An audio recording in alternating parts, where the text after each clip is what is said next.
Welcome. Thank you very much, Mr. Chairman, members of the committee.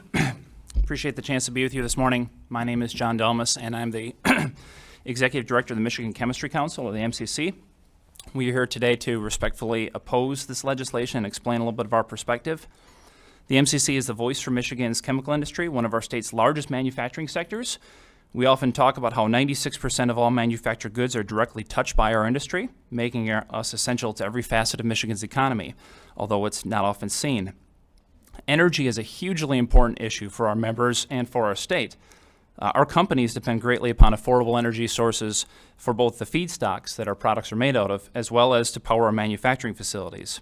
And unfortunately, our companies here have been significantly challenged from Michigan's high energy costs. Our state's high electricity rates have been in the news recently, but our members have consistently said, we have not wavered in this position, that our energy costs are a major barrier to continued growth by our industry and others in Michigan. We compete not only nationally but globally for new investments and jobs.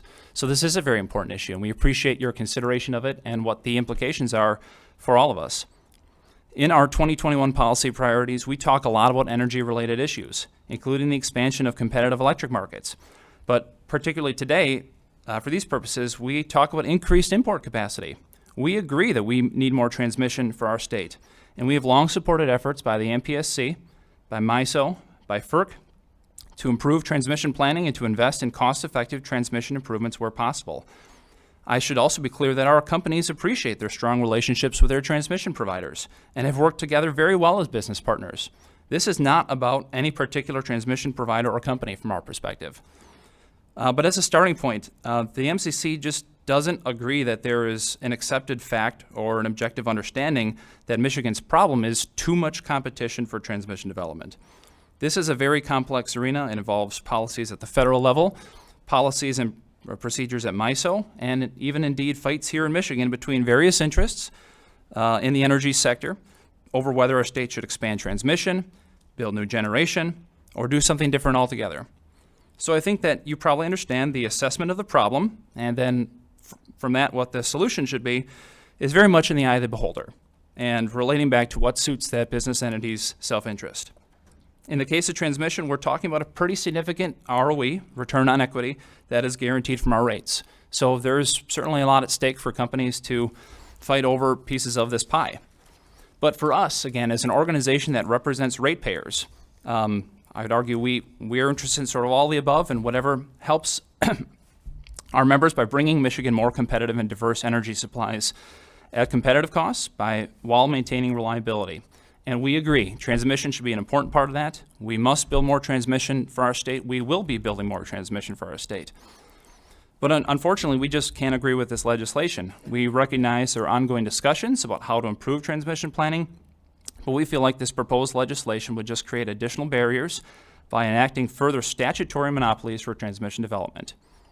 We don't believe it makes sense to prohibit competitive options and place Michigan in conflict with MISO's competitive transmission processes that they oversee.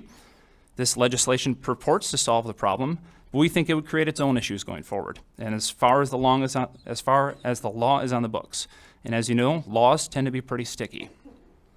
I would also note, I think you should be aware of this, this issue is particularly relevant at a time when FERC has just begun a comprehensive update of its federal rules for regional transmission planning and cost allocation. So you've heard about FERC Order 1000. That's the current status quo.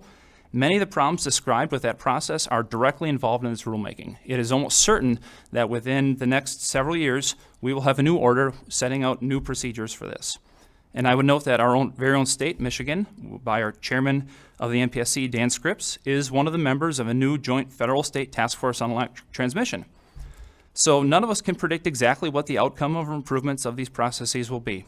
There will be many stakeholders involved at the federal level to discuss that, and as they decide and put forward rulemaking, that's the way it should be. We just don't think it's a very good idea for our legislature at this moment to try to pass this legislation. Instead, I would note that we support legislation like House Bills 4806 and 4807, sponsored by Representative Markkanen, that actually enable greater competition by allowing any MISO-qualified transmission developer to be able to exercise eminent domain. We think that if you look at the situation, that just makes sense.